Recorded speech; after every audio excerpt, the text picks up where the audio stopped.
समय से पिछड़े वर्ग के लोगों को दबा कर रखा गया और उनके आंदोलनों को कमजोर करने की कोशिश लगातार इस देश की मनवादी और ब्राह्मणवादी ताकतें कर रही है। और इसका नतीजा ये रहा कि देश में पिछड़े वर्ग का कोई राष्ट्रीय स्तर का स्वतंत्र और आत्मनिर्भर आंदोलन दिखाई नहीं दे रहा था। तो ऐसी परिस्थिति में हमने वामन मेश्राम साहब से अनुरोध किया कि पिछड़े वर्ग के लोगों का कोई राष्ट्रीय स्तर का संगठन और राष्ट्रीय स्तर का आंदोलन पूरे देश भर में दिखाई नहीं दे रहा है। तो इसके लिए मेश्राम साहब ने राष्ट्रीय पिछड़ा वर्ग मोर्चा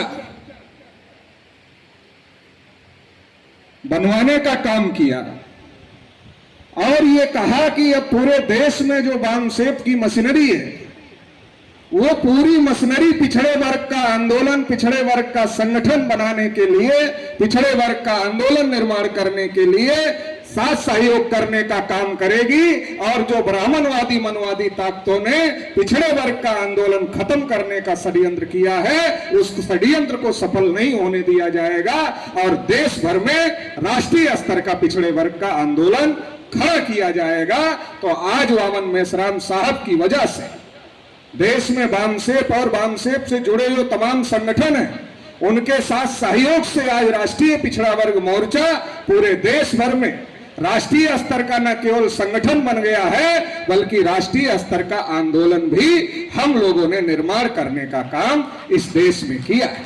चाहे नीट में ओबीसी आरक्षण का मामला रहा हो या 13 पॉइंट रोस्टर का मामला रहा हो, ऐसे तमाम आंदोलनों में राष्ट्रीय पिछड़ा वर्ग मोर्चा ने आगे रहकर बढ़ चढ़ के लड़ाई लड़ने का काम किया है और सरकार को झुकाने का काम किया है। एक लंबे समय से जब इस देश में कांग्रेस के लोग हो चाहे बीजेपी के लोग हो जाति जनगणना का विरोध कर रहे थे, तो इस देश में वामन मेश्राम साहब के नेतृत्व में लगातार जाति आधारित जनगणना को लेकर अभियान चलाए गए, आंदोलन किए गए। राष्ट्रीय पिछड़ा वर्ग मोर्चा के माध्यम से कई बार देश में भारत बंद किया गया और नतीजा ये सामने आया कि आज चाहे कांग्रेस हो और चाहे भारतीय जनता पार्टी हो, दोनों घुटने पर आ गए हैं और दोनों में कंपटीशन लगा है कि जाति जनगणना का नंबर 1 वाला समर्थक कौन है और नंबर 2 वाला समर्थक कौन है। दोनों नोरा कुश्ती करने का काम कर रहे हैं।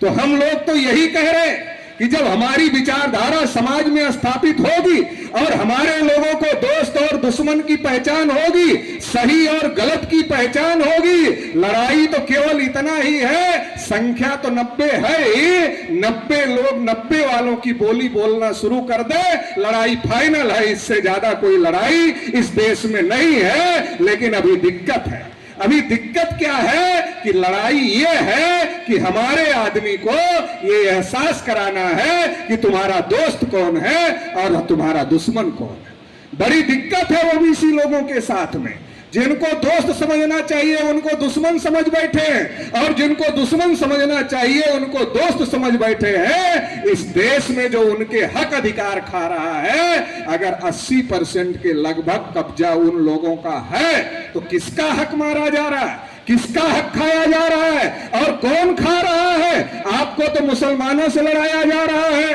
बम बोलवाया जा रहा है और आपके साथ क्या किया जा रहा है?